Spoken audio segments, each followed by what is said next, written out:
Good afternoon, everyone. Thanks for joining us today for the next installment in the Grenzbach Lear & Associates webinar series, Strategies for Your Membership Base, Realizing Its Philanthropic Potential. Today's webinar is co-presented by Suzanne Hilser-Wiles, Vice President, and Matthew Slovett, Solutions Consultant in Philanthropic Analytics. Suzanne Hilser-Wiles brings to the firm over 15 years of experience in advancement, program building, and campaign planning and implementation in nonprofit organizations, including University of North Carolina School of the Arts, Cancer Care, the Metropolitan Museum of Art, and the Museum of Modern Art in New York. Before joining GG&A, Matthew Slovett worked as an associate consultant with the Whelan Group, a strategic advisory firm to nonprofits, and as an analyst with JP Morgan, where he worked in the syndicated and leveraged finance group. Since joining the firm, Matthew has helped many nonprofit organizations analyze the philanthropic potential of their donor populations and identify those constituents with the greatest likelihood to support their institutions. Our presenters welcome any questions you have during today's session, and we'll answer those questions in the time remaining at the end of the hour. To address a question to Suzanne and Matthew, please use the chat function on the right-hand side of your screen. Select all participants from the drop-down menu and send us any questions you might have. Any questions we don't answer today will be addressed in a follow-up message we send next week. Tomorrow afternoon, we'll also send out a recording of the session and the slide deck, as well as a short survey to gain your feedback. Thank you all again for joining us today, and I'll now turn it over to Suzanne to get us started. Good afternoon. Thank you, Joan, and thank you all for joining us today. We know your time is precious, and we appreciate your participation. Our first slide is the agenda. These are the topics that we will cover during the course of our time together, and we will get started right away since it took us a little while to get going. On our first slide after the agenda, you will see a self-audit. We have left you with some questions that you and your team might consider after today's presentation to better assess where you are now. The first part is are the qualitative questions. If you look at question 1, and I won't read these, I'll offer some commentary on what we're trying to get you to think about as you look at these questions. In question number 1, are you acknowledging that your members are now part of your institution's community? As you talk to them, are you just describing benefits they receive, or are you starting to talk about the impact that their support has on your institution? This is a really a common thing we hear from donors at our clients, that they don't always understand what good their gift does for the institution. With question number 2 about buying benefits versus investing at your institution, we know that at every institution, there is a point at which membership gift goes from being more about the benefits to being more about the institutional support. That's often the place where you think about your members going from regular membership to upper-level membership. Do you know where that point is for your institution so that you can start to customize your approach to those members? Our third question is about segmenting our membership base. And as you will hear, there are many ways to segment our populations, and customizing key messages will enable us to move people up the membership pyramid more quickly and more cost effectively. And that's part of what we want you to start to think about today. And finally, are members taking advantage of their benefits? If members, particularly new members, aren't using their benefits, we know and you know that they are far less likely to see the value in renewing. So we want to be sure that people are accessing their benefits and really making the most of their membership. So again, the questions on this slide and the next slide, which Matthew will go over, are really to help you do a self-assessment after our discussion today to figure out where your institution is. Thank you, Suzanne. This is Matthew Slovett speaking. The next page has some analytical focused questions. A lot of nonprofits that we work with have a treasure chest of data in their donor management system or their membership database that's being vastly underutilized. So what we encourage clients to do, or organizations that we speak with or work with, is to really look internally first at what information that you have already and how are you effectively utilizing it. The other thing that I say before walking through these questions that I have on this page here is to not be overly consumed with the goal and the question of how perfect the data is. The data is never going to be perfect. It's an unrealistic goal to hold off on implementing or actioning on strategies until you realize perfection in the data You want to have accurate data that you feel confident in utilizing, but don't feel it needs to be perfect for every single constituent in your database. Use the data that you have, that you're confident with, to start informing strategic directions that you want to go in. The first question here, what information do you capture for your members and donors? When members first sign up, are you capturing age as one data point that can help in segmentation? And we'll see that a little bit later in the presentation. Are you capturing visit information? How frequently are members coming in contact with the institution? Does the data you capture differ for subsets of your constituency? Once someone becomes a donor, do you have a mechanism by which you're capturing more information, maybe their specific interest in a certain set of programs that your institution is conducting? Do you use data in real time? We're increasingly having conversations with arts and culture organizations about capturing visit info on non-members as well as members and donors to inform communication strategies in real time. So I'll give you one very quick example. We have a theater client that identifies high-level subscribers in advance of the show that they're planning on attending and reaches out to them to offer special benefits around that show. One example being pre-ordering of beverages at intermission to avoid waiting in the line. One little example, but you in your own context can think creatively around if you had data in real time of high-level members, high-level donors coming in contact with your institution, either a performance or an exhibition, how can you more effectively craft a customized message to them to help them understand that you're consciously thinking about their interests and needs? This ties directly into 4 with how does data drive your strategic decision making.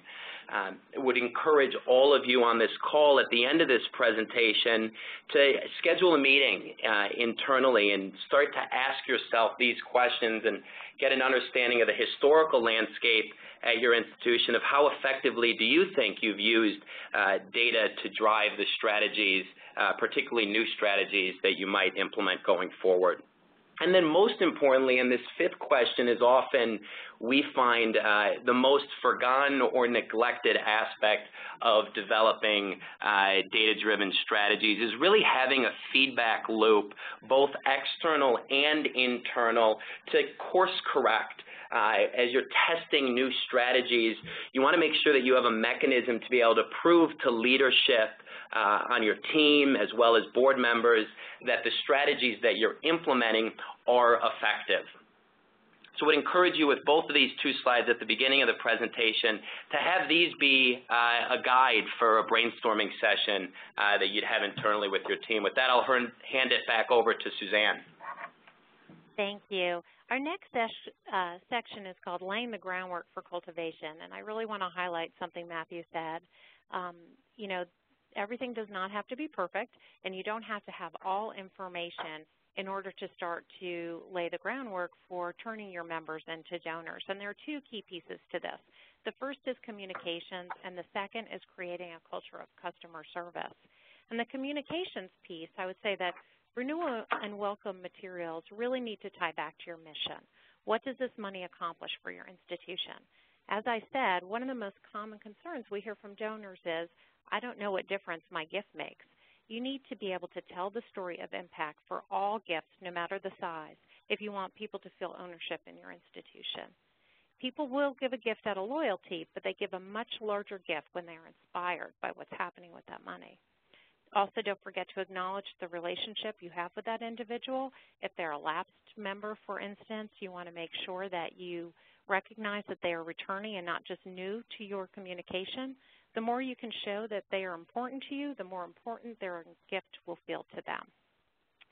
Finally, be sure you're consistent across your institution. You can talk about different programs and different communications, but if they aren't tied by a common vision, then you're not making the most of the dollars you spend on those vehicles.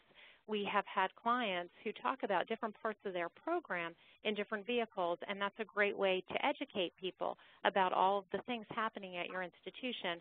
But if all of those programs don't feel tied together by one vision, then you're really missing the opportunity to reinforce the strong message of what you're accomplishing at your institution. The next slide just really talks about how and when you can communicate with members to further their investment in your institution. And I will give you an example from a major art museum with which we're working. They send an email to welcome new members for all members for whom they have a new email immediately after joining. So that happens within the first week. They follow up with a physical welcome packet in the mail that has the membership cards. And then in certain cases, they might send a customized welcome email from the head of membership to people who meet some criteria that they know closely correlate with upper-level members and donors at their institution. So we know somebody who recently joined this museum. She went on her first day, used her membership discount at the restaurant. Because there were things about the attributes of her donor profile that really fit the kind of constituent that they want to follow more closely, they sent out an email survey that they already had about their restaurant to her, asking for her opinion, saying, "We noticed that you just joined and we'd love your feedback." That made her feel very connected and valued by the institution immediately. And because she is someone we work with closely, she knew that this was also a client of ours, and that there was information about her that maybe they were able to glean from working with our analytics group. One of the other important points is point number 3 there. You share information about your institution, good news and bad, and that can help strengthen your relationship. And here I want to give an example from the Metropolitan Museum of Art. As many of you know, they had terrific success this spring with the summer with their Alexander McQueen exhibition. And one of the big benefits for joining the museum during that time was access to the exhibition. You got to cut the very long line that snaked around the block. Well, the last weekend, there were so many people who showed up to go to that exhibition that they couldn't honor that. In order to honor, if they honored that, then other visitors would never get in. It would be a safety hazard and people would be waiting far too long. So they had to cut that off without notice. They didn't realize how many people were going to be coming. But the week after that last weekend, every member got an email communication from the director of the museum explaining what had happened, saying, "We couldn't honor this benefit. This is why. We really thank you for your patronage. We thank you for your patience. And we're excited to tell you about the opportunity that this exhibition offered up to the Met as a fundraising opportunity, as a way to engage people." So all members got that, including the many like me who weren't there the last weekend. But by being proactive about telling people, we're sorry, we realize your inconvenience, why we had to do it, and this is the end result, it made you feel like the Met cared, the Met was concerned about making good on the promises it made to you, and you felt excited to know the result of this exhibition. And that's a great example of, even when things don't go as smoothly as you would like, you can turn that into a way to bring people closer to your institution. The next slide is about creating a culture of customer service. Obviously, we all know that we have to have timely acknowledgement and delivery of membership cards. One thing I would point out to you, though, if you are expecting a big jump in membership because of a special event or a special exhibition, and there will be a lag time in people getting their cards, it's really important that you communicate that. Go ahead and tell people when they sign up. It'll be 3 weeks until you get your card, where normally it might be 3 days. Or it might be, instead of 3 weeks, a month. And explain how they can still use their benefits after they've joined but before they get their card. Again, you proactively give them information so then it doesn't turn into a customer service issue for you. You have to follow through with all promised benefits and make them easy to use. As you all know, it is so much better to promise fewer benefits and deliver them with grace than to overpromise and underdeliver. If you are having, again, what you think is a major event or blockbuster exhibition that's going to spur your membership, be really careful in what you promise people. Now is not the time to try and be aspirational. You need to be honest about what your institution can deliver effectively, particularly if you expect that a lot of people are going to be new to you. You know, everyone is a member of your customer service staff, and this is really important. We were just talking to one of our museum clients about this. They realized that the security guards were trained to interact with the public as if they were, of course, security guards first and foremost, and not thinking about the fact that they were part of the visitor services experience. And as just inserting the person from the membership desk to explain a little bit about the visitor experience to the guards as part of their training, they were able to really turn around that interaction. Security guards were still able to do what they needed to do, but people felt more welcome in the galleries. I think that sometimes institutions really underestimate how important this is. We worked with a client that was a major art museum several years ago and did a member survey. This is a museum that enjoys very high renewal rates. People are very happy with their membership. The #1 complaint that members had was about CoCheck. It was about their interaction with the CoCheck people. Not only their own interaction, but their perception of how CoCheck people were interacting with the general public. So these were people that felt a lot of ownership in the museum, and they felt like, well, when guests come to my museum, they're not feeling welcome. In this particular institution, the museum decided to do, again, customer service training, and I think it had an enormous impact on how the public perceived their experience at the museum. It didn't really impact, in this case, membership renewals, which were also very high, and people were not going to not renew because of that, but they gave the museum really valuable information for the visitor experience.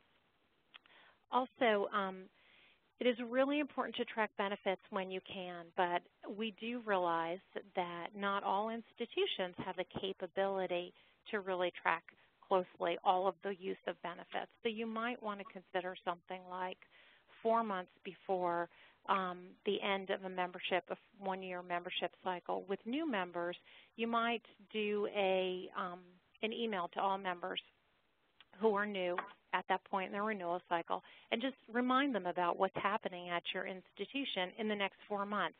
Just give them reasons to come back so that you're making sure that you're doing what you can to remind them to use their benefits. You know, you might include a message about, don't forget it's easy to park, or, Monday or Friday nights we have music, something that reminds them that there is real value to their benefits. And sometimes people just forget to come, honestly, and it's always just good to reach out to them and point out that you hope that they're making the most of their membership. Wonderful. Thank you, Suzanne. Moving now to the knowing your donor and your member profile. What I'm going to spend the next 10 or 15 minutes talking about is how you start to build the profile of your members with the ultimate goal of not only increasing your retention rates, but hopefully turning some of maybe the transactional relationship into more of a philanthropic relationship. And increasing the philanthropic support from your highest level members and engaging them more on the leadership, potentially annual giving and feeding into the pipeline for larger donors over time.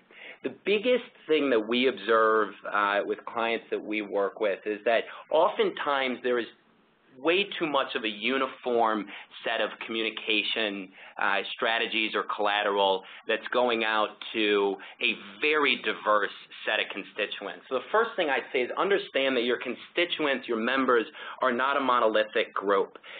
Start asking the question of what motivated the visitor to come to your institution, to become a member. Suzanne used the example of the Alexander McQueen exhibition at the Met. For individuals that chose to sign up for a membership at that point in time, it was a very specific reason. They were interested in the exhibition. They wanted to skip the line. The communication with them going forward to try to retain them as members is going to be very different than someone that's living in New York, passionate about the Met, and is more generally interested in the programming and the exhibitions that they have across the encyclopedic museum that the Met is, as opposed to a very specific special exhibition. So even if you don't have a systematic way to capture what the motivations are, start asking yourself those questions as you're thinking about the communication efforts around re-engaging or further engaging your membership base. Also understand that diversity, as you identify differences among your population creates a really nice opportunity for further engagement. You have to trust and have faith in the mission of your organization that once individuals feel engaged, your programs and services are going to sell themselves. We all know that the number of times that an individual visits an institution, or the number of events or performances that an individual has the pleasure of enjoying that your institution puts on, that's a very good indicator that they're going to be further engaged either at a membership or a philanthropic level going forward. So as you understand the diversity, if it's someone that's very interested in a special exhibition, the next time your institution's putting on an exhibition of that genre, you can focus your communication efforts in a tailored manner to engage them in that very specific programmatic line. Also know that, as this has come up already a couple times in the presentation, that some members come once a year, some don't come at all, and some come once a month. Let's understand that the way in which those individuals feel about the institution is going to be very different, and the messages that resonate with them naturally is going to vary. And also the motivations and behaviors. We use the skip the line example as one motivation for a membership. The decision to become a member, maybe it's a family discount, a unique exhibition, a general passion for the institution. Let's have the intersection of understanding what the motivations are as well as the behavior over the year to come up with some customized messaging to retain them as members and then hopefully change their perception and their relationship with the institution to be more philanthropically focused. Also, engaging your constituents on their terms. This ties directly into what data you know about your members and donors and building a profile. I'll give you one very simple example from an institution that we've had the pleasure of working with. They had a special exhibition, and they realized that a lot of the individuals that became members as a result of that exhibition were individuals that fit the profile of their medium to high-level donors. The institution had conducted a robust set of donor profiles in the 6 months prior to have a good understanding of their top-tier and middle-tier membership / donor levels. And then when they looked at the new members that came on board as part of this exhibition, they realized that these were individuals that on average fit exactly the mold of those medium and high-level donors. So rather than just having the conversation, as Suzanne mentioned earlier, be about benefits and the things that come along with being a member of the institution, switching the conversation to really be philanthropic focused and what the overlay of philanthropic support can really mean to the institution in enhancing the programming. The other thing I'd say on this slide is that, whether it's a visitor, a member, or a donor, individuals want to feel that you understand them. Uniform communication doesn't give the recipient of that material the feeling that they're special. Just to use a couple examples, you don't want to treat a 65-year-old that's an empty nester the same as someone that's 35 and has 3 young children, or someone that lives in a gated community 50 miles outside a dense urban area from someone that chooses to live in maybe an equally as affluent area but in a denser environment. On average, it typically says something about individuals that choose to live in those sorts of areas. So once you know the general profiles or set of profiles of large swaths of your constituency, you're now in a position to develop these customized messages. Page 11 lists just some of the examples of information that we typically encourage clients to look at in the donor management system or your membership database. And if you're using a system that integrates the two pieces of information, that's wonderful. This is not an exhaustive list. Visits aren't on here, but these are the ones that we most commonly find are informative to start building a basic understanding of individuals. Giving history history. Most institutions have a very good understanding of giving history and membership level history. Also understanding the geographic distribution, particularly if you're in an urban environment. What percentage of your members are in a 5, 10-mile radius of the institution? Pick the appropriate distance in your environment versus individuals that are 15, 20 miles and plus out, and do the profiles and the makeup of individuals in those different geographic areas differ? And if they differ, what does that tell us about potentially their motivations to being a member?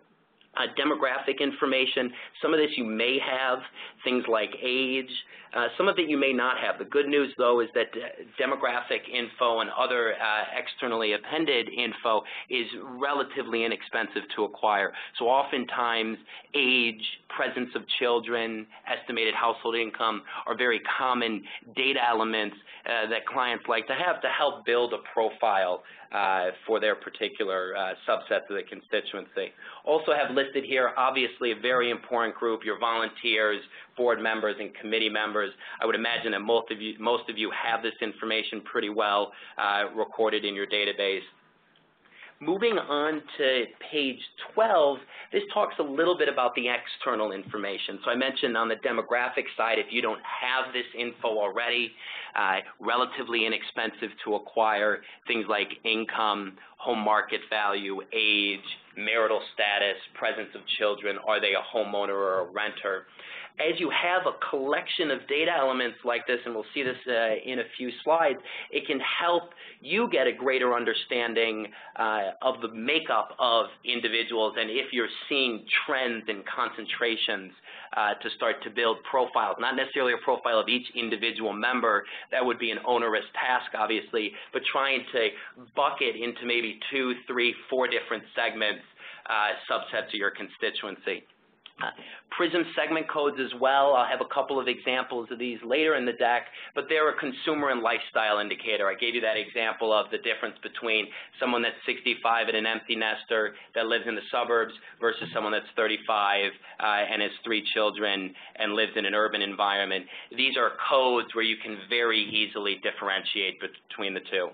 And then for some of you, I'd encourage you to think outside of the box as well of what information may be useful for you to have a sense of whether the member or the donor exhibits that characteristic to then communicate with that larger group in your database, or even for member acquisition as you're trying to communicate with the general population that may not yet be members or even visitors to an extent. I had a client recently, religious affiliation was an important indicator on the higher end of the philanthropic spectrum. Maybe hobbies, is someone particularly interested in reading about international affairs. There's really a myriad of data elements that you can acquire and start to think creatively internally, and then you can engage a variety of firms to help you through that process as well, where you think a data enhancement might inform your strategies. On page 13, I've just shown you an illustrative example of what a profile might look like. This is a top-tier membership level at a leading national museum. You'll notice that the map is of the LA area. It's not a leading national museum in LA. We've combined the map and the profile here to blind this a bit, but it still gives you a flavor of what we mean by a profile. What's the average age? What's the gender mix? Is there a particular ethnic, racial, or religious concentration, affluence, or education degree? You can see this top-tier membership level is pretty stereotypically affluent. And on the older end, and tilts female as well. One thing I would say, though, that this slide doesn't effectively communicate, but we see it a lot with clients that look at the distribution, let's say, for example, of household income across their whole entire membership base. One of the things that they find, which surprises them, is that they're more diverse than perceived in the community. And that can be a great data point irrefutable distribution of, let's say, middle or upper low income individuals that are actually general members of your institution, and you can use that to inform a case for support to corporations or foundations. So this is not just a way to identify the cream of the crop from an affluent standpoint. I would encourage you to think creatively about what would it mean to have an understanding of the income profile of your entire constituency as you're crafting messages to the community at large, and then potentially, corporate foundation or government grants that may be available to your institution that want to see that you're serving a diverse population and not just the haves of the community. And conversely, I would add there that with this particular profile, it led us into a discussion of, this is an institution that's done a lot of outreach to other communities. Their upper level membership looks like this. What does their lower level membership look like? If they are seeing more diversity at that level, what are they doing to try and engage people more effectively in moving them up in membership? And if that's not true, if their membership really looks the same throughout its levels, why are they not able to turn those visitors into people who feel some sort of ownership stake in the museum? So that leads to a whole other set of questions. Thank you, Suzanne. Great point. On page 14, this talks a little bit about the different channels of communication.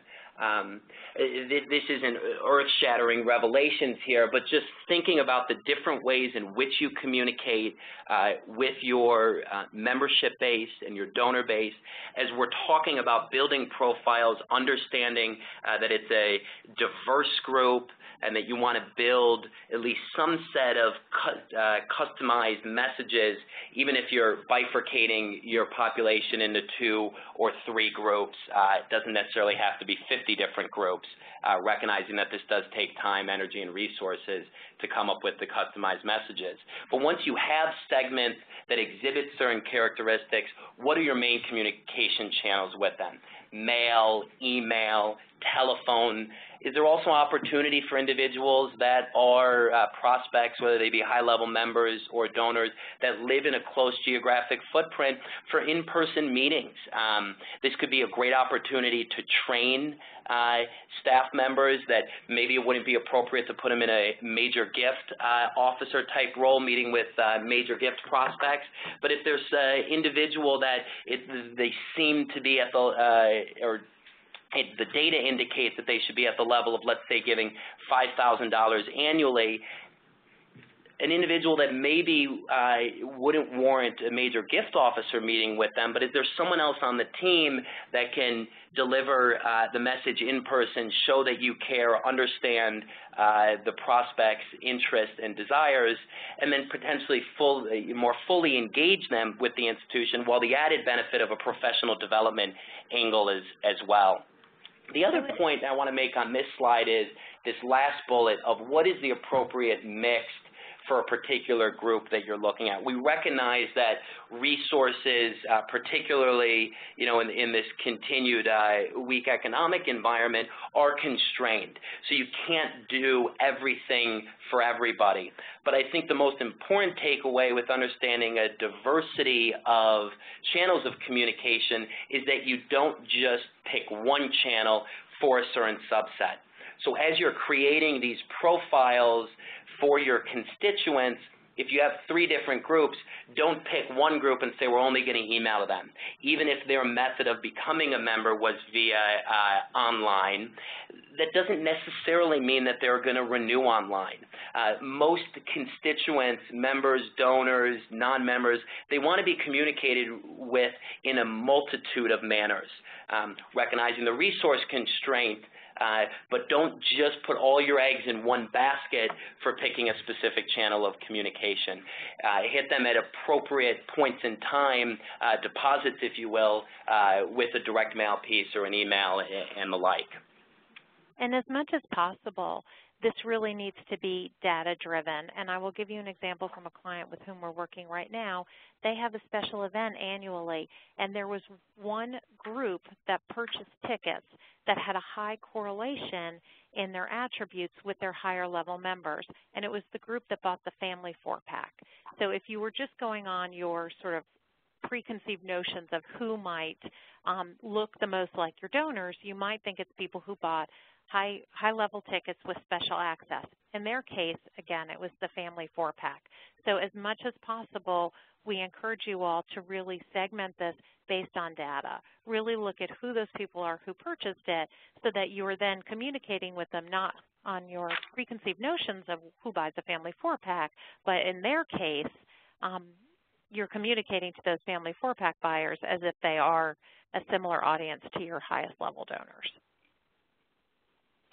And as we move to the next session of using analytics, this springboards right off of Suzanne's point there, we have some, call them case studies, illustrative examples of the types of ways in which we encourage clients and institutions to use the data that they have on their members to drive decisions. So have everything, to the extent possible, be a data-driven strategy, not just an anecdotal good idea. For this first case study of analyzing a benefit, what I would highlight at the outset is that this organization was looking to increase membership retention as well as gifts from members. The other important thing to know is that their biggest benefit was events. Now, for many of you on the call, the biggest benefit may just be attendance itself to the institution, priority ticketing for special exhibitions, whatever it may be, the principle is the same. If there's a benefit or a collection of benefits that are important to your members and you have a way of tracking to the extent that they're using that benefit, use that to inform a trend analysis to see if you can start to observe behaviors that can then give you a set of calls to action to actually change or improve behaviors for the set of the population that isn't already behaving in the desired manner. So at this Public Policy Institute, they were looking at the number of events attended related to the annual contributions. Page 17 looks at a particular membership level and what the makeup was. So very similar to the way in which we built the profile for the leading national museum. You can see some of the breakouts here for the household income. Average age for this institution was quite a bit younger than that other institution that we looked at. I don't want to belabor too much of the specific data on each of these slides. I want to keep it high level, macroscopic. We're sharing this presentation with all of you on the call, so I'm not going to go line by line, but this should give you a flavor of the ways in which you can build a profile for a particular level. Page 18 shows the PRISM distribution at this particular membership level. So they had a very high concentration at Young Digerati and Bohemian Mix. For those of you on the call that have used PRISM before, you'll know that they have nice 2- and 3-word phrases that nicely characterize individuals that fall into these categories.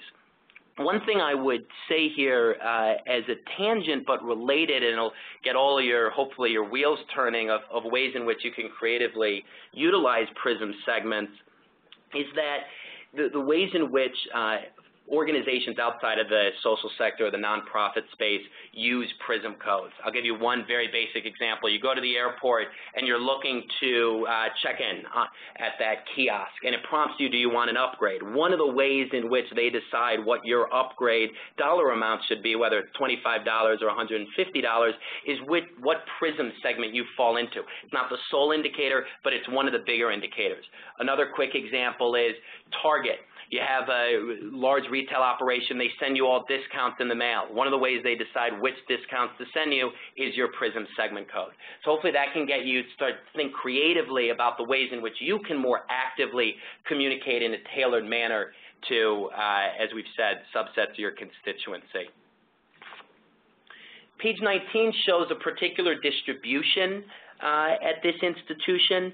The column that I would call your attention to, without getting too attached to this illustrative data specifically, is here we were looking at the donor penetration relative to these different PRISM segments. if you exhibit very different behaviors from a donor penetration standpoint, so how many members are actually making gifts over and above their dues, with a finite set of resources, let's focus efforts on those that are actually contributing and have a philanthropic engagement with the institution at a higher level.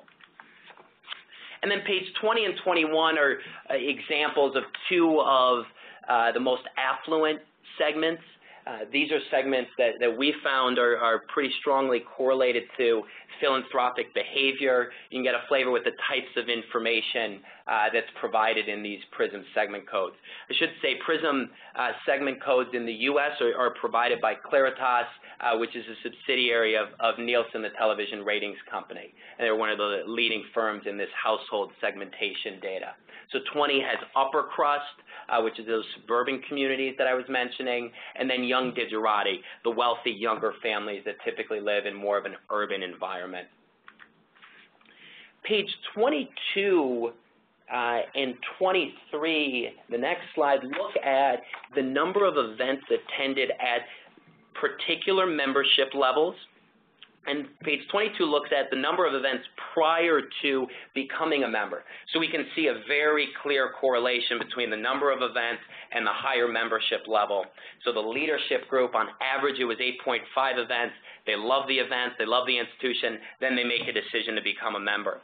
Well, to the extent that you're tracking event participation in this example, have a tipping point trigger in your system. An individual comes to 3 or more events, have them receive some sort of communication at the general membership level. If you have socioeconomic indicators that say that they're on the higher end of the income scale, maybe after they visit their 5th or 6th time, you're communicating with them more at the higher membership level. So this was a very natural set of conclusions, with more visits equaled a greater likelihood that they were going to become a member at a higher level. And then page 23, again, shows a very strong positive correlation between the philanthropic contributions, so this is excluding the membership level, the philanthropic gifts from individuals that attended events. We see the on the x-axis, the bottom row there, the number of event ranges that we chose in this illustration. The one thing I would highlight is that 40 plus, you'll see this precipitous drop-off. Reason there's this drop-off is you have a group that just loves to go to events, is totally thinking about this as a transactional relationship. They're the coupon individuals. They like a discount. They have no interest in having a philanthropic relationship with the institution. They just think they put on great programs and they're getting it for a steal.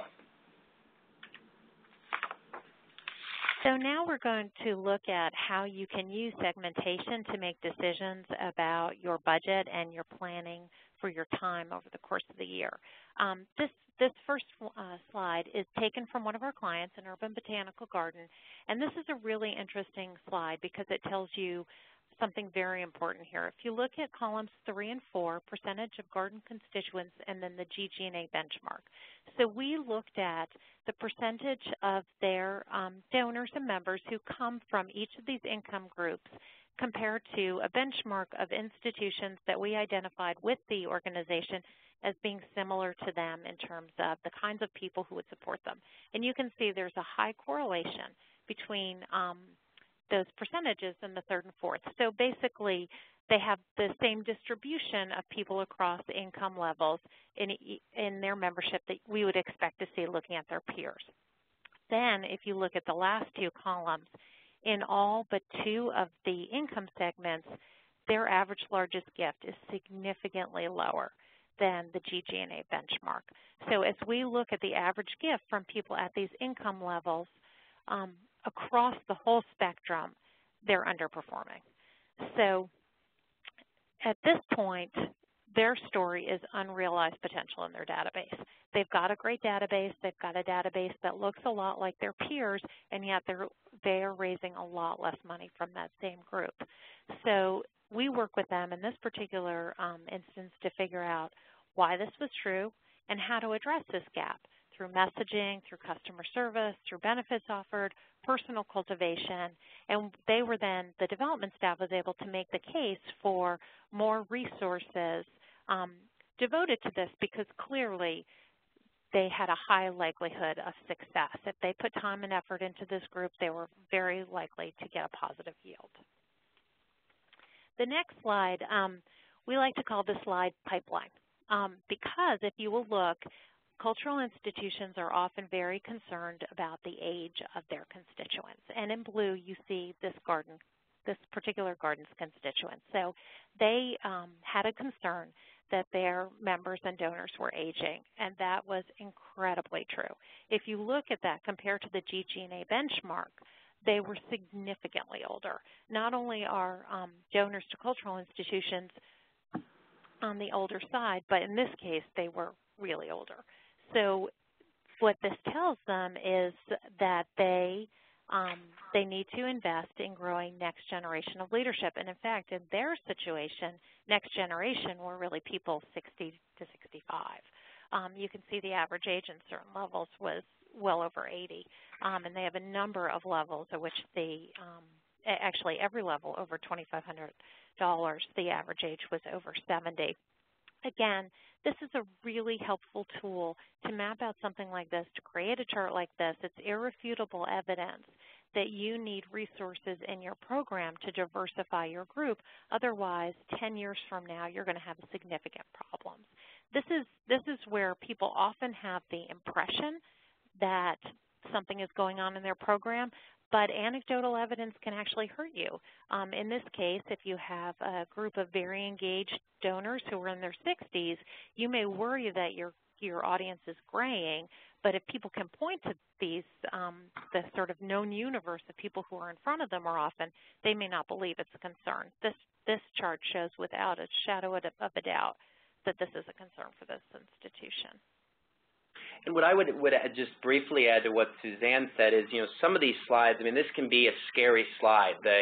There is going to be a drop-off significantly with the major donors. Unfortunately, these people are not going to live forever, but it can also be an opportunistic call to action for the institution. Let's focus efforts on that medium age population to really ensure that they feel fully engaged and close to the institution, so they're going to be the major donors of 5, 10, 15 years down the road. So don't just throw up your hands and say, oh my gosh, we are really in a bind because all of our major donors are 75 years or older. Having this data can really inform a nice roadmap of focusing efforts on that 50 to 60-year-old population as an example. The other thing that this really tells you to do is clearly, while you're working on that population, make sure that your plan giving messages are very strong, that you're really communicating that. And this will give you an idea of whether or not you've really talked to enough of your donors about planned giving. Obviously, this institution needs to be doing that in the short term, even as they grow their middle-aged population in the long term. Absolutely. We're going to close out the presentation with just an example of the ways in which you could build a membership model to compare where your members are currently relative to where they should be based on what the external assessment of data that individual members exhibit indicates that they should be. The one thing that I would say before explaining this model quickly is that this can be done internally as well as externally. We recognize that there's varying levels of sophistication as well as staff bandwidth to perform tasks like this. You all have full-time jobs already, and to think about going on a statistical modeling exercise may seem too daunting. What I would encourage you, though, to take out of this slide, or this presentation, I should say, is that hopefully there are certain aspects that you can immediately implement, low-hanging fruit, things like age and income distribution. That slide that Suzanne walked you through of looking at income distribution relative to the average largest gift. If you have a flat distribution, let's more effectively communicate with the more affluent folks than the middle or lower income individuals.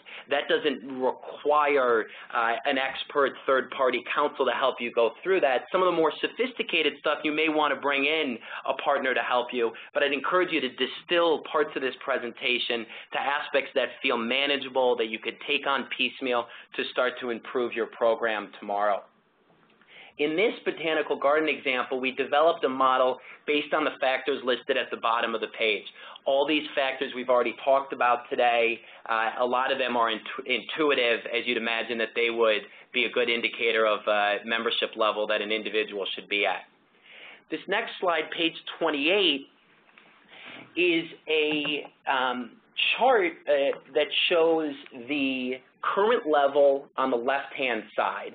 So you see that current donor levels reading vertically there on the y-axis, and then on the x-axis on the top of the table, it says GG&A recommendation.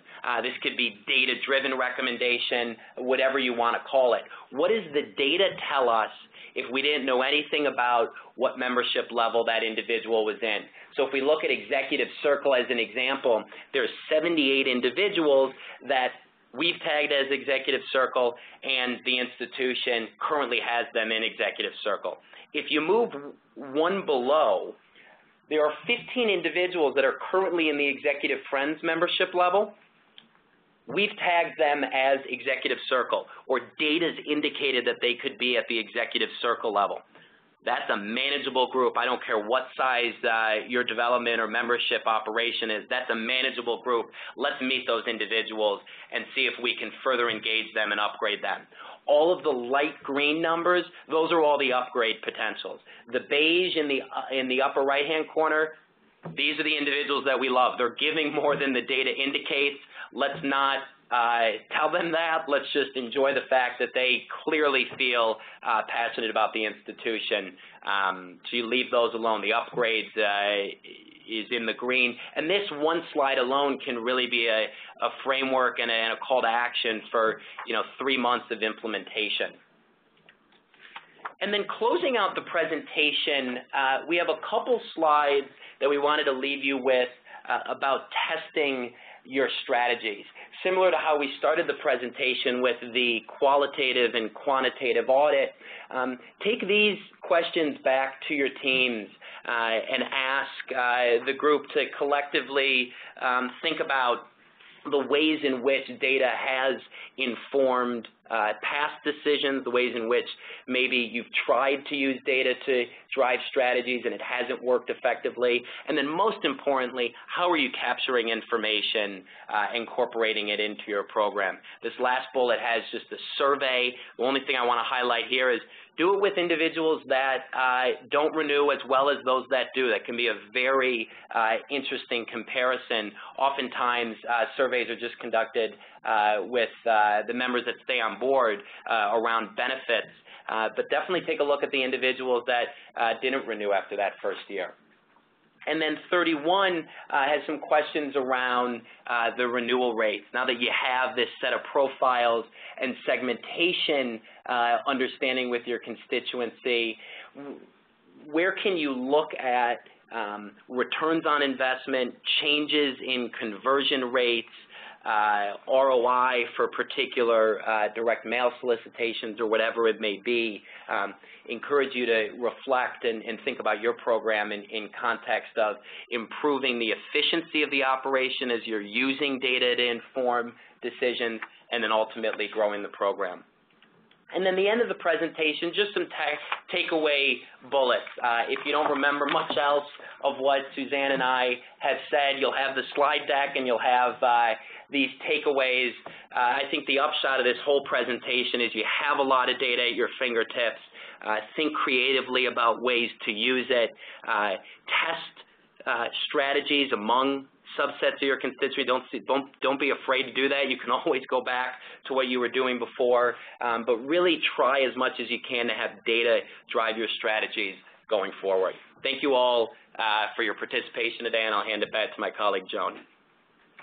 Great. Thanks, Matthew. And we're a little short on time, but we'd like to address one quick question. For those of you who have to jump off, please submit your questions by chat before you go. We'll address them in our follow-up email. And once we finish up, we'll also leave the session open for a few minutes if you want to type in your questions afterwards and chat to us, and we'll respond to them via email with our follow-up. And you can also expect a recording and a slide deck coming your way by email, too. But if we could just address one quick question. We got a question from someone who's at an institution where the membership and development departments work independently, and this person was wondering how they can increase communication and collaboration between those teams. That's a great question, and one that we get a lot, since membership and development often are separate groups within the advancement program. I'll give an example of what we're doing with one client. In fact, next week I am going and meeting with them, and we are meeting as a team. Membership, development, and marketing are all meeting together first to talk about what have we learned about each of their constituent groups, people who come to events, the people who become members, and the people who become donors. What do we know about them, and how can we most effectively strategize about communication? So part of it, I think, is really trying, whenever possible, to create a collaborative team effort. So that's the first thing. And we're actually doing a brainstorming session about how do we use that information and talking about each of the areas so people have the opportunity to give ideas to their colleagues in different program areas and to hear ideas from people who aren't in the thick of it day to day but probably have some really good thoughts about how the institution can communicate most effectively to each of its constituents.